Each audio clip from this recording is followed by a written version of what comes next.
Evet, yine Arapça ile ilgili son bir şeyden bahsedelim. Bu da 7. mi oluyor? 6'da mıyız? Oo. Şimdi Arapçada vezin var dedik. Vezin nedir? Vezin bir kalıptır. Yani kelimeleri belli kalıplarda kullanıyor Araplar. Mesela bir kalıp en kısa kalıplardan, en yaygın kullanılan kalıplardan, mastar kalıplarından biri olan fail veznidir. F, A, ayın harfi sessiz harftir ve L yani sessiz artı sesli artı sessiz artı sessiz. Mesela farz, harç, zevk gibi kelimeler bunlar aslında fail veznine örnektir.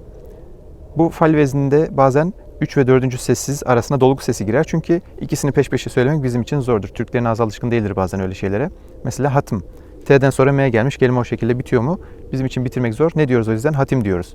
Yani bazen fail veznindeki kelimeleri 4 harf olarak değil 5 harf olarak biz Türkçe'de söylüyoruz. Artı bir dolgu sesi ekliyoruz. Bir de zaten 5 harfli olan vezinler var. Mesela fail vezni veya fail vezni. Yani birinde A uzun, birinde İ uzun. Yani birinde ilk sesli uzun, birinde ikinci sesli uzun. Mesela katip, A harfi uzun veya hafız, şahit. Bunlar mesela fail veznine örnek. Bir de diğerine yani ikinci seslinin uzun olduğu örneklere gelecek olursak yetim mesela, ondan sonra tabip. Bunlar da ikinci sesli uzundur. Fail veznindendir bunlar. Türkçe'de bunların ikisi de 5 harfli yazılıyor. Fail veznini de 5 harfli yazdık. Ne oluyor? Bunlar bazen birbirine giriyor. Mesela Kadir. Normalde bu fail veznindendir. 4 harfli yazılır. K-A-D-R şeklinde. Biz araya dolgu ses ekliyoruz. Kadir oluyor. Mesela Kadir kıymet bilmez. Burada Kadir ne demek? Kadir işte güç kuvvet gibi bir anlama geliyor. Bir de erkek ismi olan Kadir var. Burada da Kadir diyoruz. A'yı uzun söylüyoruz. Yani biri fail vezninden erkek ismi olan. Kadir kıymet bilmezdeki Kadir aslında fail vezninden. İkisi farklı vezinler, ikisi farklı kelimeler. Biri bir mastar, diğeri bir insana söyleyeceğimiz. Mesela o buna kadir değil derken A'yı uzun söylüyoruz. Ama şapkaları kullanmazsak, seslerin uzunluğuna dikkat etmezsek bu iki vezindeki iki farklı kelime birbirine karışır. Mesela emir. Emir dersem bu ne olur? Mesela işte Arap emiri, yok bilmem şu emiri, bir şey emiri. Bir hani kral gibi bir şey anlamına geliyor.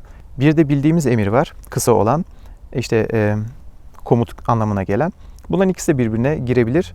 Dikkat etmezsem. Ümit Hocam bize bir kolaylık yap. Bunları nasıl ayırt edeceğiz diye sorarsanız hemen bir kolaylık yapayım. Bunları mesela emri yerine getirdim veya emiri gördüm. Bunları bir farklı hal ekiyle kullanırsak o zaman zaten fark ortaya çıkıyor. Emri dediğimizde o dolgu sesi düşüyor. En sona tamlama eki geliyor. Dolgu sesi neden düşüyor? Çünkü zaten iki sessizle bitirmek zorunda kalmıyoruz. En sona ayrıca bir sesle ekleniyor. Fail vezninde olanlarda zaten dolgu sesi yok ki düşsün. En son bir tamlama eki geliyor ve 6 harfli oluyor veya 5 harfli. Emiri. 7. dilginçliğimiz şu. 7. dilginçliğimiz ne? Yani bu bölüm biraz kelimeler ağırlıklı olacak. Demiş miydik başta?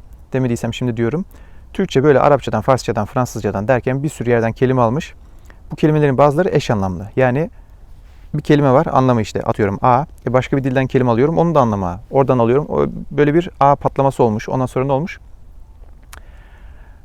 Bu A'ların anlamları yavaş yavaş sapmaya başlamış. İşte biri hepsi yani 5 tane A'yı ne yapacağız mesela? A anlamında 5 tane kelime niye olsun? Birinin anlamı oraya kaymış, biri hafif böyle oraya kaymış. Mesela şöyle bir örnek verebiliriz. Kentle, şehirle ilgili birçok kelime var. Tabii Türkçe'de kaymamış bu anlamlar. Bazen başka dillerde kayık olarak yani kaymış da öyle gelmiş Türkçe'ye. Mesela polis Yunanca'da şehir demek. Türkçe'de polisi biz farklı anlamda kullanıyoruz. Tabii biz anlamını değiştirmedik. Fransızcadan zaten öyle geldi. Veya kent diyoruz. Bu aslında Türkçe bir kelime değildir. Soğutça bir kelimedir. Asya'daki eski dillerden biri Soğutça. Oradan gelmiş. Bunu şehir kelimesine karşılık kullanmışlar sadeleşme döneminde. Herhalde Türkçe bir kelime zannettiler. Aslında kökeni Türkçe değil. Şehir kelimesi zaten Farsça. O da Arapça değil. Arapçada şehir diye bir kelime var. O başka bir şey. Arapça ne var? Arapça Medine kelimesi aslında şehir demek. Medeniyet kelimesini kullanıyoruz. Mesela medeniyet, Medinelilik, Medineli olma anlamına geliyor. Aslında şehirli olma anlamına geliyor. Bunun da Türkçe karşılığı uygarlık. Uygarlık da Uygur kelimesiyle alakalı aslında. Yanlış değilsem Uygurlar ilk yerleşik olan Türklerden Budizmi kabul ettiklerinden sonra yani öyle bir kelime türetimi olmuş medeniyet kelimesine karşılık. Daldan dala atladık. Neyden bahsediyorduk? Site kaldık. Daldan dala atladık. Bir de site kelimesi var. O da Latince'de yani civitas kelimesi aslında Civitus'tu yanlış hatırlamıyorsam. Latince'de şehir demek. Fransızca'da bu telaffuz değişe değişe site olarak bize gelmiş ve biz bunu toplu konut yani birlikte bir yerde bulunan konutlar için söylüyoruz. Bunların hepsi şehir anlamındadır fakat farklı anlamlarda kullanılıyorlar. Bir set daha örnek verelim. Operasyon, ameliyat ve işlem. Bunların üçü de birbiriyle aynı yapıya sahip. İş, işlem. İşte opera Latince'de iş demek, operasyon olmuş Türkçesinde. Amel Arapçada iş demek, ameliyat olmuş. Fakat biz tıbbi ameliyat ve tıbbi operasyon diyoruz ama askeri ameliyat demiyoruz. Askeri operasyon diyebildiğimiz halde. Yani kullanımlarında farklılıklar var. Köken olarak, yapı olarak aynı gibi dursalar da dil eş anlamlıları pek sevmiyor ve farklı farklı işlere kullanıyor. Yani aynı iş için, aynı anlam için niye 3-4 tane kelime olsun? Hemen ne yapıyor? Dil diyor ki sen şunu yap, sen şunu yap. Aynı işi yapmayın ikiniz de diyor. Türkçe'de böyle farklı dillerden gelen eş anlamlılar olduğu gibi farklı dillerden gelen eş yazımlı kelimeler de var. Homograf yani eş yazım. Diğeri anlamdaş veya eş anlamlı, sinonim. Nedir bu eş yazımlılara örnek? Mesela Türkçe'de 5 tane mani var. Bu manilerin ikisinin a'sı uzun. Mani deyince aklımıza ne geliyor? İngilizce'deki para kelimesi gelebilir. Money, money, money. Yunanca asıllı olan mania kelimesi yani money gelebilir. Mesela o adamda money var. Manyaklık, delilik anlamında. Mani inancı var. İran'ın eski dinlerinden Maniheizm var. Mani sanırım kurucusu ya da peygamberi gibi bir şey. O Maniheizm, Mani dininin. Bir de mani var. 2 tane uzun a ile. Birincisi mani yani men eden, engelleyen, yasaklayan anlamında. Mesela o bana mani oldu. Veya mana kelimesinin çoğulu olan mani var. Ramazan'da davulcuların söylediği manalar, anlamlar, güzel anlamlı sözler anlamına gelir.